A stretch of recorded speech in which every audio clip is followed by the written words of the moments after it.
All right, so in this lesson, we'll take a look at setting up the hub for the rest of the tire. And this is going to follow a lot more traditional 3D modeling techniques. However, we're going to rely on some of the modifiers that we had used in the previous videos to help facilitate that hard surface look for our high poly.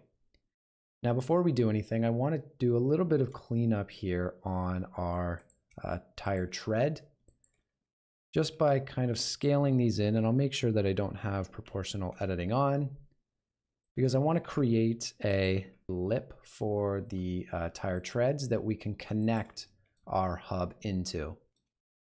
And I'll just move these down on the y-axis there. And that's going to look all right.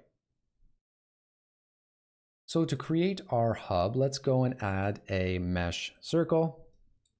And I want to make sure that this mesh circle is going to use 15 vertices. And the reason I'm using 15 in specific is because it's divisible by 5, and that's going to allow us to create those 5 cuts into our hub, where you detach the tire to the vehicle on the axis and tighten it with lug nuts. So let's go and give this a unique name, such as hub underscore high, and again remembering to do the suffix underscore high. And then in edit mode, let's go and rotate this on the y-axis to bring it up to the same orientation as the rest of our tire. I'm going to go and scale this guy up, and actually before I do that, let's go and add a subdivision surface modifier so that we can see what the smoothness of the curve is going to look like.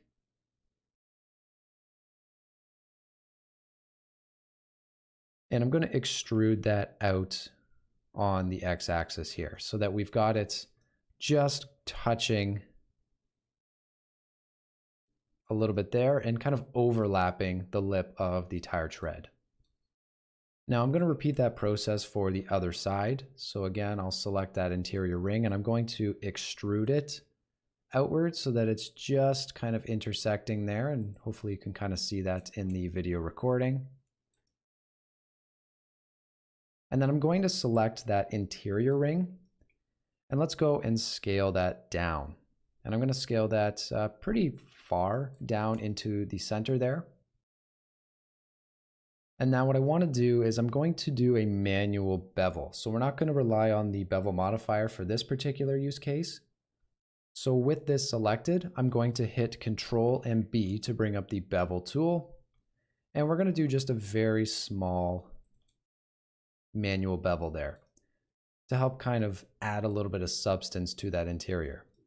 So now I think it's a good time for us to go and actually add that bevel modifier again. And remember from the previous videos, we want to make sure that our bevel is going to be before our subdivision surface. That way it does all of the calculations for the bevel first, it creates those retaining edges, and then we go and smooth out everything after we've already beveled the edges. Now, like we did previously, let's make sure that our limit method is set to weight, so we tell Blender which edges we want to bevel. And let's go and select these 2 edges here that we've created through our manual bevel. Set this up to a factor of 1. And I'm going to decrease the amount of this bevel, or the intensity of the bevel, from 0.1 to 0.01 meters. That way, again, it's a very small number and it's a lot sharper when we're beveling these edges. And that's going to give us a really cool looking, nice hard surface there. So now that we've got our bevel all set up, let's go ahead and start creating the outside of our hubcap here. And what I want to do is I'm just going to simply start creating some edge loops and then just pushing and pulling them out and scaling them up. Right here, I want to create a bit of a lip again there where these are starting to intersect. So I'll bring that out a little bit and then maybe create a new loop and have that kind of cut in just a little bit. Maybe I'll take the subsurf off just for the time to help kind of see what's going on. Maybe bring this out, push it out again, and create another edge loop, and maybe just bring this one straight back just a touch. And we start to kind of really like tier our hub here. So I can bring this one back, and I actually want to bring this one back. If I take a look from the front view here, bring this one back just kind of close to the halfway line, but not exactly over, so that we get a bit of a lip or a raise up before we go into the interior loop there. So now if I go and re-enable our subdivision surface modifier, it looks all right. I want to make sure that with this edge that we just created here, I'm going to be tapping into the bevel modifier, and you can see right very quickly how that really changes the overall look of our hard surface model. And again, it's very non-destructive. We didn't have to go and really manually do that. We're going to drive that dynamically from our modifier. So then the rest of this is really just going to be fine tuning. Again, take a look at some online references of hubcaps to find something that you like and something that you maybe want to replicate. And I'll meet you on the other side of this when I go ahead and just do a couple of fine-tuned tweaks. And so here's the hub after I've gone ahead and done a couple tweaks on it off camera here. Again, it's nothing really exceptional. It's actually a very simplistic model. But with the bevel and the subdivision surface modifiers, it really starts to actually create something that's a lot more intricate, but still very easy to go ahead and tweak.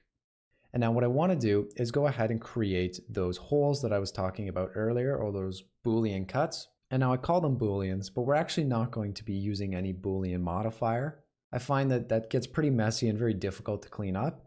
And that's why I went ahead and made sure that we did a mesh circle that's divisible by 5, so we can go ahead and create those 5 holes. So how we're going to do that is I'm going to make sure that we have a loop in the center there and a loop here. And if I go into our side profile, I just want to make sure that those line up perfectly, and it looks like they do. So now in our vertex select mode, I'm going to select every 4th vertex,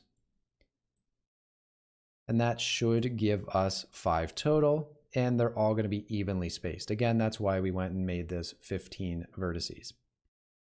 So what I'm going to do here is I'm going to do a bevel, again manually, but not an edge bevel. Instead, we're going to do a vertex bevel. So the way that we do that is this time using Control Shift and B. And actually, I've just noticed that it kind of cuts off down here a little bit, so I'll make sure to decrease the size there. So Control Shift and B, and that's going to allow us to bevel these verts. So I'm going to do something kind of large like that. And I think that's going to be okay. And again, it's going to do that on the other side there. And so if I go into wireframe mode, you'll notice that we're creating these circle areas where we've gone and created these edge bevels, or sorry, these vertex bevels. And we're going to use those to create the holes. Now we'll notice that they're not exactly circular right now, right? We have a little bit of a stretch up on the tops of these new squares we've created, or polygons. And so in order to fix that, what I'm going to do is hit F3 on my keyboard, and I'm going to start to type in circle, and we're going to look for the Mesh Loop Tools circle option. And when I select that, it's now going to evenly distribute all of the vertices on those squares, so that now if I take a look, it's going to be a little bit more of an even circle. And now that we have those smoothed out, I want to go and start creating the connecting holes for each one of these little divots. And so to do that, we can do that actually relatively easily with an operation in Blender called Bridge Edge Loops. So before we can do that, let's go and first select 2 adjacent holes. And now if I come up to Edge and Bridge Edge Loops, we can see what it's effectively done is created that hole and filled in the gaps in between, so that we're going to get a nice little hole there now. So I'm going to quickly do that for the rest of them. And I'm just going to select it and hit Shift R to repeat the last operation. And I'm going to do that for all of these around here.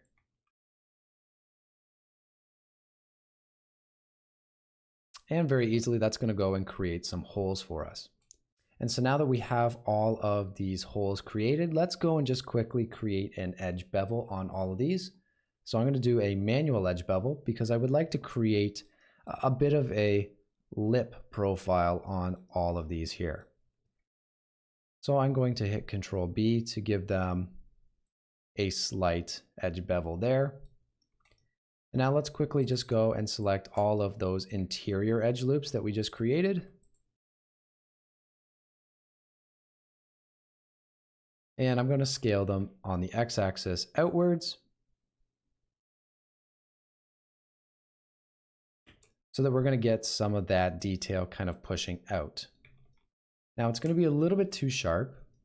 So what I would like to do is scale all of these down based off of their own individual origins. So if I come up to the top header of our 3D viewport and I change the transform pivot to individual origins, and I start to scale them down just by hitting S, you'll see that they're going to scale down based off of, like the name suggests, their individual origins and not by the median value in between all of these. So this is going to allow us, if I take a look here, to just scale them down their size without actually scaling them on the x-axis whatsoever. So let's go and just scale them in a little bit. And again, it's doing that for the other side as well. And now with all of those selected, I can also go ahead and create a nice chamfer bevel. So I'm going to go back to our side panel and let's just bring that up to a value of 1. So that we're going to get something kind of like that. So that's going to be modeling our hub here. And I'll just go and select it and shade it smooth. And I've even gone and actually increased mine to a subdivision surface count of 3. And that's going to look pretty good, actually. I'm pretty impressed with that, how that's turned out. It's looking really cool. And now to close out this video, what I'd like to do is go and create the little air cap where we would go and fill up our tires with air. I think that's going to really help kind of sell the authenticity of our model. So let's create a new mesh circle. And here I'm going to set it to 12 instead of 15. I just find, anything divisible by 4 is generally nice to work with. And I'm going to bring it out and over here and make sure that I just have my snapping to increments. And let's go and really scale this down. And I'm just going to quickly extrude that up. So before we get any further, again, making sure that we're naming things appropriately. So I'm going to call this air cap underscore high. And what I want to do is I want to effectively create a proxy model here, which is going to make the modeling process a lot easier. Because when we place this on our tire, it's going to be a little bit tough to kind of model things out and extrude them appropriately because we're going to be doing it at an angle. And so Blender really makes this workflow relatively easy with the idea of linked duplicates. So what do I mean by linked duplicates? Well, we might know that if I go and select this in object mode and hit Shift D, I'm going to create a duplicate, right? But we'll see that when I go and do that, this is purely a unique version of this mesh. It doesn't share any mesh data. Whatever I do to this is not going to be updated or reflected anywhere else. However, if I go and hit Alt and D and now select this, you'll see that whatever I do here is going to be updated on the original mesh, and vice versa, whatever I do here is also going to be reflected on any linked duplicates. And what I'll actually do is rename this one to air cap proxy and just bring this over here so that we can take our air cap high. I'm going to switch our snapping mode from increment to be face project. And I'm going to align rotation to target so that now when I go and move this object here and holding down Control, we can see that it's going to snap to the faces of this object and also rotate it as well. So that's why we're going to rely on the proxy model to actually make the modeling process a little bit easier. So I also want to make sure before I do that, that I am setting the snapping with the median. So now when I go and do this, it's going to take our origin there and snap with that. And let's go ahead and put it somewhere kind of like right there where it's going to be on that nice rounded part. And I'll bring over our proxy. So this, we're going to be able to see it as we're modeling. Because right now that's going to be a pretty big air cap there. So let's go ahead, scale that inwards. Again, I'm doing S and then Shift Z so that I'm scaling it along the X and the Y. We can go and move this down and make sure I grab all of those vertices there.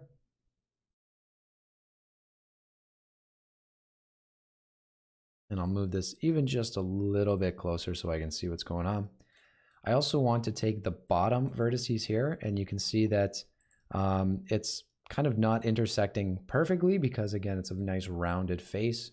So if I bring that down, we can just have it gently intersect with our model. And then I'll go and just fill out the top, add another edge loop, and I'll go into face select mode and select these rings.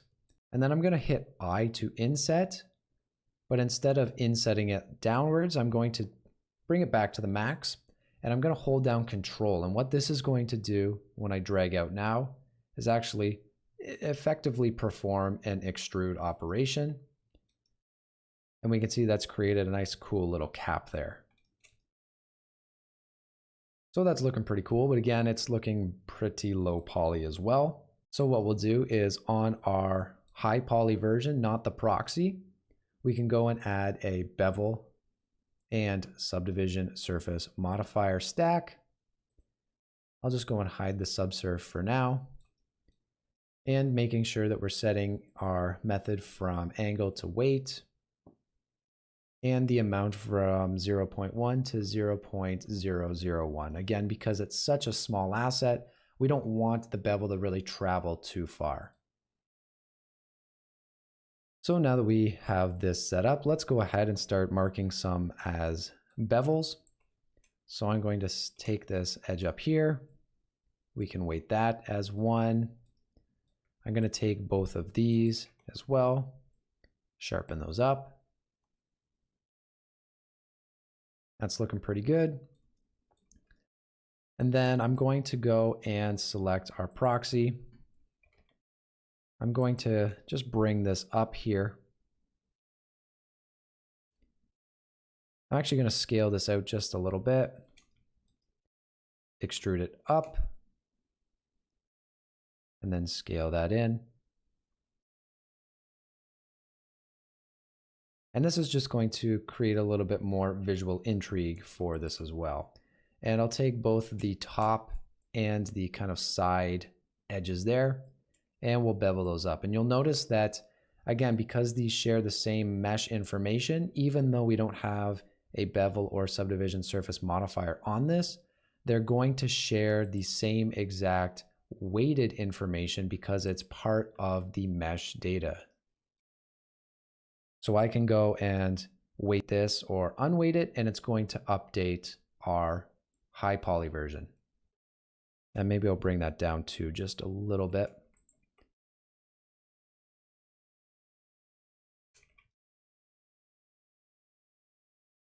And once we're satisfied with however this looks like, let's go ahead, shade it smooth.